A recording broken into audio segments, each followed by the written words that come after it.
मित्रों नमस्कार, मैं हूं राकेश कुमार। आप देख रहे हैं मत अभिमत। आज संपत्ति के बंटवारे को लेकर बहुत ही महत्वपूर्ण बात करने जा रहा हूं और ये करने इसलिए जा रहा हूं कि इसमें बड़ा मेहनत हुआ है और उसका कारण यह है कि एक मित्र ने इस तरह का सवाल पूछा। हालांकि सवाल कई थे, लेकिन एक मित्र का सवाल बड़ा महत्वपूर्ण था। नाम मैं नहीं लूँगा, उनसे हमारी बातें भी हुई। उसमें ऐसा था कि पिताजी ने 2 शादियां की और 2 शादियां की तो जो पहली माँ थी, जो पहली पत्नी थी, उनका देहांत हो गया। उसके बाद उन्होंने दूसरी शादी की और दूसरी पत्नी के नाम से उन्होंने बहुत बड़ी एक संपत्ति अर्जित की। अब जब ये बंटवारा का सर्वे का मामला आया तो दूसरी पत्नी के नाम से जो संपत्ति है उसको जो दूसरी पत्नी के बच्चे हैं उन्हीं में बांटने की बात हो रही थी और ये हो रहा था कि पहली पत्नी से जो बच्चा है उसको नहीं दिया जाएगा, इसलिए कि ये पिता की संपत्ति नहीं है, पत्नी की संपत्ति है, मतलब माता की संपत्ति है, तो इसमें बंटवारा नहीं होगा। इस पर उन्होंने हमसे पूछा था। मैंने कई अधिवक्ताओं से राय भी ली, बातें भी की, लेकिन इसी दौरान कुछ चीज़ें सामने आई जो बताना बड़ा आवश्यक है और आप सबों का जानना भी आवश्यक है। जानना आवश्यक इसलिए है कि आपके अगल बगल में या खुदा न खास्ते आपके यहाँ इस तरह की कोई बात हो तो जानकारी पूरी होनी चाहिए। देखिए, इसको लेकर इलाहाबाद हाई कोर्ट ने एक बहुत ही महत्वपूर्ण फैसला दिया है। देखिए, अमूमन क्या होता था, जरा पिछले दिनों की बात सोचिए। अमूमन ये होता था कि अगर पत्नी के नाम से किसी व्यक्ति ने अपनी संपत्ति खरीद ली तो घर वालों में उसका बंटवारा नहीं होता था, उसको पैतृक संपत्ति नहीं माना जाता था। वो माता का या उस व्यक्ति की पत्नी का जमीन या संपत्ति हुआ करती थी और उसमें उनके चाहने से ही, उनके इच्छा से ही बंटवारा हो सकता था, अन्यथा बंटवारा नहीं होता, चूँकि उनका व्यक्तिगत माना जाता था। लेकिन अब इलाहाबाद हाई कोर्ट ने एक बड़ा अहम फैसला करते हुए ये कहा कि अगर पत्नी के नाम से संपत्ति है जिसे पति ने अर्जित किया है, मतलब आमतौर पर आप देखते हैं हमारे यहाँ भी, आपके यहाँ भी, कि जब आपको कुछ ज़मीन खरीदना है या कोई संपत्ति अर्जित करनी है, फ्लैट खरीदना है, कुछ भी खरीदना है, तो अमूमन लोग अपनी पत्नी के नाम से ज़मीन को खरीदते हैं या फ्लैट को खरीदते हैं। उसके पीछे कई कारण होते हैं। एक तो उसको यूँ कहें कि एक सुरक्षा की भाव होती है पारिवारिक तौर पर।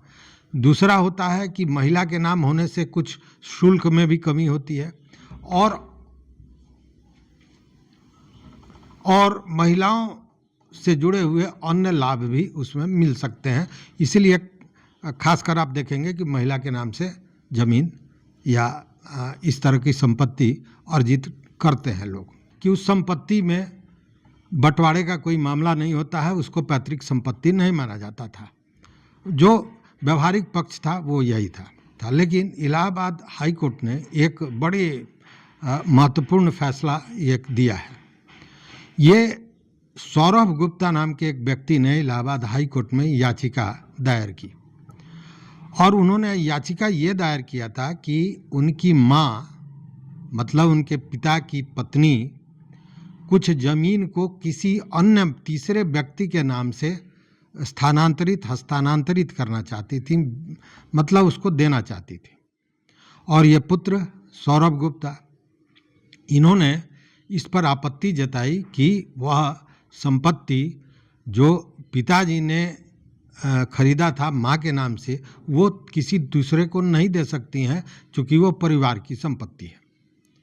इसको लेकर जब मामला निचली अदालत में पहुंचा था तो निचली अदालत ने इसे खारिज कर दिया था, इस मामले को खारिज कर दिया था, क्योंकि सौरभ गुप्ता का यह कहना था कि वो जो हस्तांतरित करना चाहती हैं संपत्ति को, उस पर रोक लगा दिया जाए। लेकिन निचली अदालत ने कोई रोक नहीं लगाया। उसके बाद सौरभ गुप्ता पहुंच गए Allahabad high court. Allahabad high court ने पूरे मामले की गंभीरता से सुनवाई की और बाज़ाब्ता सुनवाई के बाद कोर्ट ने कहा कि अगर पति ने पत्नी के नाम से जमीन या कोई भी संपत्ति अर्जित की है तो वह परिवार की संपत्ति मानी जाएगी, इसलिए कि अमूमन आमतौर पर जो हाउसवाइफ होती हैं उनके अपने आय का स्रोत नहीं होता है। मतलब कि अगर वो महिला हाउसवाइफ हैं तो उनके पास अपने आय का स्रोत नहीं है, मतलब कि पति द्वारा जो कमाई की गई उसके द्वारा वो संपत्ति ली गई है, मतलब वो पैतृक संपत्ति के रूप में, पारिवारिक संपत्ति के रूप में माना जाएगा। और इसमें बाज़ाब्ता कोर्ट ने कहा कि भारतीय साक्ष्य अधिनियम की धारा 114 मतलब section 114 of the Indian evidence act, इसके तहत पति द्वारा पत्नी के नाम से खरीदी संपत्ति को पारिवारिक संपत्ति माना जा सकता है। और अगर उसको व्यक्तिगत संपत्ति के रूप में देखा जा रहा है तो उसके लिए सबसे पहले उस महिला को जिसके नाम से संपत्ति है, उस महिला को अपने आय का स्रोत दिखाना होगा कि उनके पास ये आय था जिससे उन्होंने उस संपत्ति की खरीदगी की है, अन्यथा वो पारिवारिक संपत्ति होगा। मतलब कि आय का स्रोत दिखाकर आपको ये देना होगा कि आपने आखिर ये संपत्ति कहाँ से खरीदी, और वो आय का स्रोत स्वतंत्र होना चाहिए। तो ये सारी चीज़ें हैं और ये जो फैसला है ये बड़ा अहम फैसला है। या यूँ कहें कि कोई अगर संपत्ति अर्जित कर रहा है तो उसमें बंटवारा न करना पड़े, इसके लिए भी पत्नी के नाम से ज़मीन खरीद लिया जाता था, संपत्तियां ली जाती थी, अर्जित की जाती थी। लेकिन इलाहाबाद हाई कोर्ट के इस महत्वपूर्ण फैसले के बाद इसमें बड़ा बदलाव आ गया है। मतलब कि अगर किसी ने संपत्ति अपनी पत्नी के नाम से खरीदी तो उनके बेटे उसके हकदार होंगे, हिस्सेदार होंगे। इसमें कहीं इफ बट का मामला नहीं है, स्पष्ट कह दिया कोर्ट ने। साथ में यह भी कहा कि अगर पति जिंदा है और पत्नी के नाम से अर्जित किया गया है तो पति के जिंदा रहते पत्नी का कोई अधिकार उस पर नहीं होगा। पति के मरने के बाद वो उसके स्वामी होगी, लेकिन हिस्सेदारी अन्य लोगों में भी होगा। वो हिस्सेदार होंगी चूँकि उसको पारिवारिक संपत्ति के रूप में देखा जाएगा। लेकिन अगर पति ने मृत्यु के पहले कोई वसीयतनामा बना दी है और उसमें पत्नी का नाम नहीं है, उस स्थिति में पत्नी को वो संपत्ति नहीं होगा, मतलब उसमें कहीं उनका कोई हिस्सेदारी नहीं मिलेगा अगर वसीयतनामा में नाम नहीं हो और व्यक्ति ने वसीयतनामा किया। और अगर ऐसा कुछ नहीं है तो देखिए पहले क्या होता था, अगर 2 बेटे हैं और पत्नी है तो 3 भाग में मतलब बराबर बराबर के हिस्सेदार होते थे।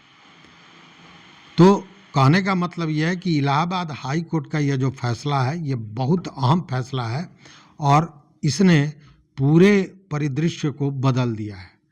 पहले देखिए अमूमन अब इसको थोड़ा हम दूसरे तरह से देखते हैं।